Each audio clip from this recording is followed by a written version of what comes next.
दोस्तों, कहानी की शुरुआत में हमें एक रिपोर्टर दिखाया जाता है और वो कहता है कि शहर के लोग काफी डरे और घबराए हुए हैं क्योंकि शहर में मर्डर का सिलसिला बढ़ता जा रहा है और पुलिस को लगता है कि ये सीरियल किलर का काम है जो हेरफोर्ड शहर में इसको अंजाम दे रहा है। अगले सीन में हम किलर को देखते हैं जो एक औरत को पकड़ के रखे हुए था और उसको बुरी तरह से टॉर्चर कर रहा था, साथ ही उसके हाथों में कील ठोक देता है। अगले सीन में एक बूढ़ी महिला को देखते हैं जिसका नाम बेथ है, जो सुबह उठकर वापस से बेड में चली जाती है। उधर बेथ अपने पति केन के साथ होती है, जिसके बाद केन बेथ को सोने के लिए कहता है। उसके बाद बेथ सो रही थी, तब उसे एक बुरा सपना आता है और वो नींद से बाहर आ जाती है। दरअसल बेथ ऑनसेट डिमेंशिया नाम की बीमारी से पीड़ित है, जिसके कारण बेथ सही से सो नहीं पाती है। साथ ही उसे लगता है कि उसका पति केन उसके पास है, लेकिन असलियत में केन जा चुका है। अगले सीन में हम एक कपल को देखते हैं जिसका नाम जेस और कॉनर है, जो कार में होते हैं। कॉनर उदास होता है, तब जेस उससे पूछती है क्या हुआ। उसके बाद कॉनर कहता है मकान मालिक हमें घर से निकालने वाला है, वो भी बस एक छोटी सी बात के लिए। जिसके बाद ये दोनों फैसला करते हैं कि अब वो दूसरी जगह पर घर देखेंगे। जेस कहती है हमें भी अपना घर खरीदना होगा, तब तक भाड़े के घर पर रहेंगे। अगले सीन में बेथ से मिलने स्यू और जेफ आए हुए होते हैं, जिसे देखकर बेथ अजीब तरह से बर्ताव कर रही थी। उसके बाद वो दोनों चले जाते हैं और अगले सीन में हम कॉनर और जेस को देखते हैं जो घर में होते हैं। उधर न्यूज में हम देखते हैं 3 लोग लापता हो गए हैं, जिसकी तलाश पुलिस कर रही है। उसके बाद कॉनर कहता है जेस से तुमने अपनी माँ से बात की। जेस जवाब में नहीं बोलती और कहती है वीकेंड में उनसे मिलने जाऊंगी। जेस की माँ बेथ होती है। दूसरी तरफ बेथ को हम देखते हैं जिसे लगता था कि केन उसके पास ही है, इसलिए वो उसे बात करती रहती है और रोजाना बातें शेयर करती थी। बेथ कहती है केन से स्यू और जेफ आए थे, जिसके बाद केन कहता है किस लिए। बेथ उसे बताती है उन्होंने मुझसे कुछ पैसे उधार लिए और कहा है कि अगले महीने तक वापस कर देंगे। केन कहता है तुम्हें उन्हें पैसे नहीं देने चाहिए थे, वो पैसे हमने हॉलीडे के लिए रखे थे। बेथ केन से कहती है कैसे वक्त गुजर गया पता ही नहीं चला। केन कहता है हाँ, अब मैं मरने से पहले हर पल को एंजॉय करना चाहता हूँ। अगले सीन में हम किलर को देखते हैं जो लड़की को बांध कर मारता है, साथ ही उसने दूसरे लोगों का क्या क्या हश्र किया वो लड़की देखने को कहता है और फिर कुल्हाड़ी से उस लड़की को खत्म कर देता है। अगले सीन में हम कॉनर को देखते हैं जो कि गैराज में काम करता है, जहाँ उसका साथी फ्रैंक भी होता है। उधर रेडियो पे हम सुनते हैं मर्डर का केस इन्वेस्टिगेशन किया जाने वाला है। अब कहानी शिफ्ट होती है जहाँ हम बेथ को देखते हैं जो एक पार्क में होती है, जहाँ वो पपेट शो देख रही थी। तब उससे एक औरत पूछती है तुम्हें पपेट शो पसंद है। वो जवाब में नहीं बोलती है। अगले सीन में बेथ एक औरत के साथ रेस्टोरेंट में थी जिसका नाम एलिसन है। बेथ कहती है मैं अकेली होने लगी और खुद से दूर हो रही हूँ। बेथ कहती है केन मुझे हर वक्त दिखाई देता है, जैसे कि तुम अभी हो। मैं ये भूल गई थी कि केन मर चुका है। एलिसन कहती है तुम्हें सब भूलना होगा, तुम ऐसे नहीं जी सकती हो। अगले सीन में फ्रैंक कॉनर को अपने साथ ले जाता है, जहाँ फ्रैंक उसे घर दिखाता है, जिसके बाद कॉनर को घर पसंद आता है। दूसरी तरफ रात में जेस अपनी माँ से मिलने आती है और उससे कहती है आप हमारे घर पर क्यों नहीं आती। बेथ पूछती है कॉनर तो अच्छा है ना। उसके जवाब में जेस हाँ बोलती है, जिसके बाद जेस बेथ को बताती है कि हमें उस घर से जाने को कहा गया है, इसलिए हम उसे छोड़कर दूसरे घर में शिफ्ट होने वाले हैं। हमने आज ही एक घर देखा भी था, मगर वो थोड़ा महंगा है। जिसके बाद बेथ जेस से कहती है मुझसे कोई मदद होगी तो मैं जरूर करूंगी। उसके बाद जेस वहां से चली जाती है।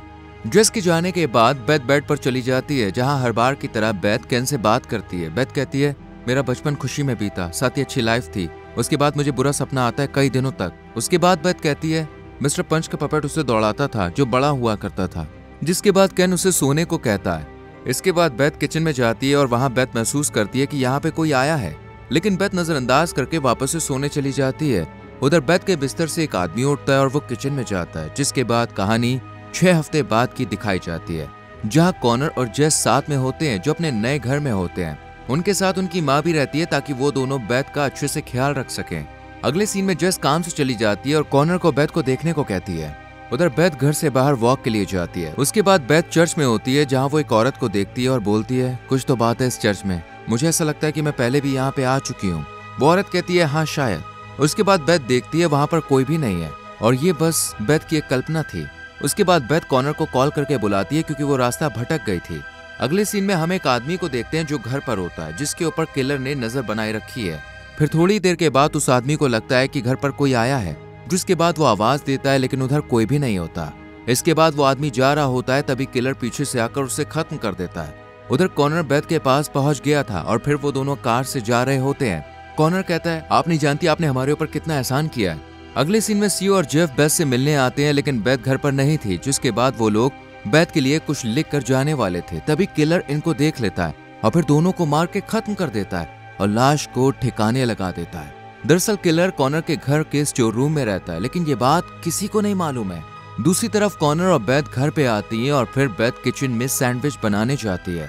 नेक्स्ट सीन में रात को कॉनर और जेस साथ में होते हैं, जहां कॉनर कहता है मैंने बेस से कह दिया कि वो सुबह कॉफी ना बनाए और वो इस बात के लिए मान भी गई है।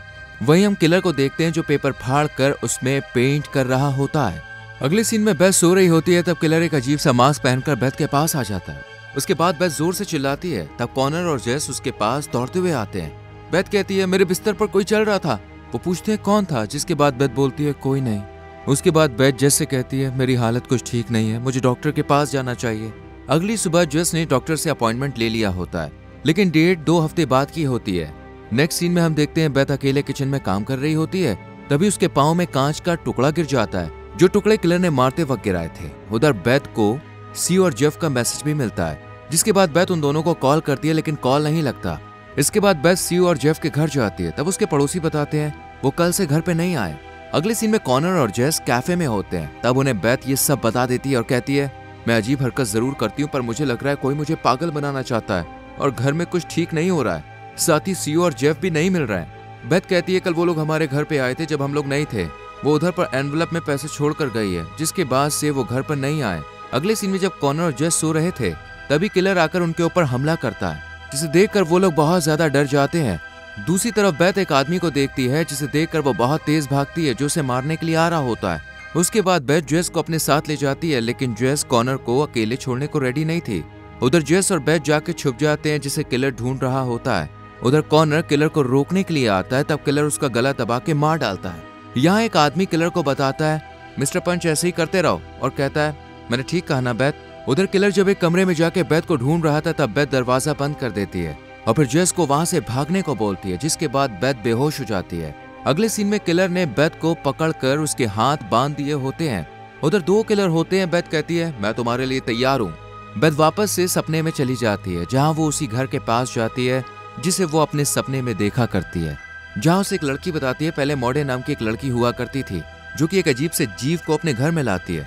उसके बाद बेथ को होश आता है। किलर बोलता है बेथ इधर आओ। उधर हम कई लाशों को देखते हैं, जिसे किलर ने मार के पपेट बनाया होता है रस्सी की मदद से। उसके बाद किलर बताते हैं हम तुम पर कई दिनों से नजर बनाए हुए थे, तुम हमारे लिए बिल्कुल परफेक्ट थी, तुम चुपचाप खोई हुई रहती थी और तुम बीमारी का शिकार भी हो। उसके बाद बेथ किलर से बोलती है मुझे जाने दो, लेकिन वो उसकी बातों को नहीं सुनते हैं। उधर बेथ को अजीब फ्लैशबैक आ रहे थे, जिसके बाद किलर एक लड़की को वहीं खत्म कर देता है और बेथ के कानों में आकर कहता है वो चली गई। जिसके बाद दोनों किलर बेथ को अकेला छोड़कर चले जाते हैं। बेथ अंदर से टूट जाती है और वापस से पुरानी यादों में खो जाती है, जहां वो केन के पास जाती है और उससे गले लगती है। अगले सीन में बेथ के फैमिली मेंबर्स और दोस्त सभी एक साथ होते हैं, जहां वो लोग काफी खुश थे। लेकिन किलर ने बेथ को क्यों छोड़ा, यह हमें मूवी के दूसरे पार्ट में दिखाया जाएगा और फिर कहानी यहीं पर खत्म होती है। दोस्तों आपको वीडियो अच्छी लगी हो तो लाइक और शेयर करें, एंड ऐसी और मूवीज के एक्सप्लेनेशन के लिए चैनल को सब्सक्राइब करके बेल आइकॉन प्रेस करें, जिससे आने वाली वीडियोस आपसे मिस ना हो। मिलते हैं अगली वीडियो में, टिल देन बाय बाय।